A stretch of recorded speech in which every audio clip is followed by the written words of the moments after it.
Assalamualaikum warahmatullahi wabarakatuh. Berjumpa kembali di channel Info Penting. Apa kabar teman-teman semuanya? Semoga kita dalam keadaan sehat selalu ya teman-teman ya.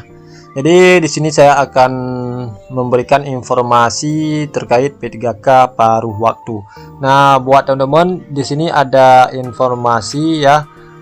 Ratusan honorer tenaga pendidikan di Kabupaten Lumajang, Jawa Timur terancam diberhentikan, teman-teman ya. Jadi kita lihat di sini ada setidaknya 3.164 tenaga pendidikan yang terdaftar di Dinas Pendidikan, teman-teman. Ini Dinas Pendidikan, ada 968 orang yang terancam kehilangan pekerjaannya. Nah, buat teman-teman yang bertanya ya, jadi di sini ratusan tenaga pendidikan ini tidak mengikuti seleksi CPNS maupun P3K. Nah, di sini sudah dijelaskan yang bahwa kalau kita lihat ya,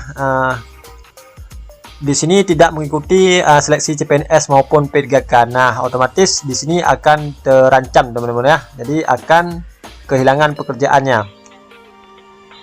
Kemudian untuk sebanyak 968 tenaga pendidikan itu terdiri dari tenaga guru dan tenaga teknis di Dinas Pendidikan Lumajang ya.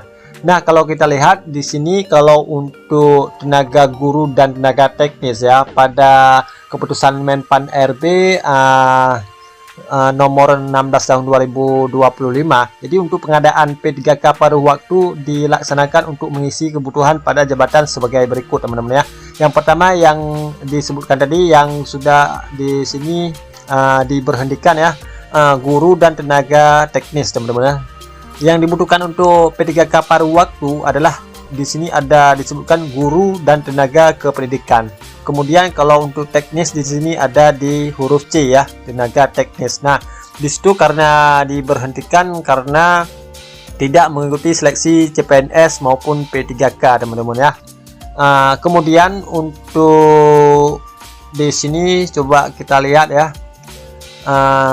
Untuk dijadikan P3K paruh waktu juga untuk pengadaan P3K paruh waktu dilaksanakan, teman-teman ya, bagi pegawai non ASN. Nah, misalnya teman-teman pegawai non ASN dan kemudian di sini yang terdaftar dalam pangkalan database, teman-teman ya. Jadi kalau di luar database di sini tidak ada, teman-teman ya, di poin di diktum kelima, teman-teman ya.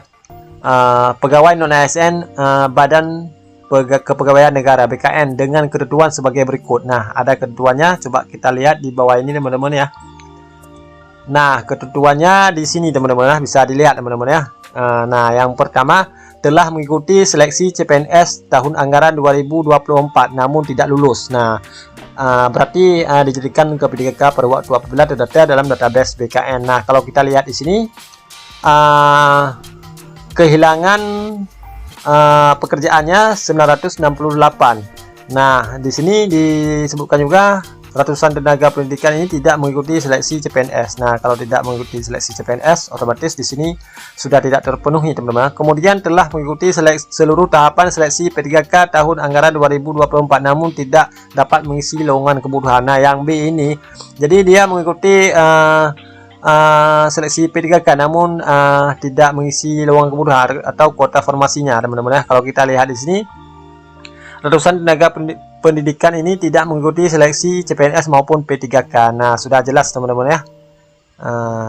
Dan kemudian di sini juga untuk status kepegawaian P3K paruh waktu ditetapkan sebagai pegawai pada instansi pemerintah. Nah, di sini ditetapkan pada instansi pemerintah dan diberikan nomor induk P3K atau nomor identitas pegawai ASN. Nah, untuk teman-teman yang misalnya yang di swasta, teman-teman, untuk guru yang di swasta di sini tidak disebutkan karena harus terdaftar dalam database BKN, teman-teman ya.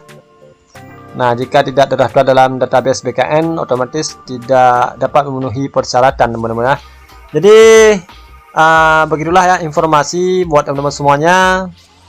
Semoga bermanfaat video ini buat teman-teman yang terdaftar dalam database BKN, kemudian sudah mengikuti seluruh rangkaian tahapan persyaratan untuk dijadikan P3K paruh waktu. Selamat buat teman-teman, semoga sukses selalu ke depannya. Salam dari Info Penting.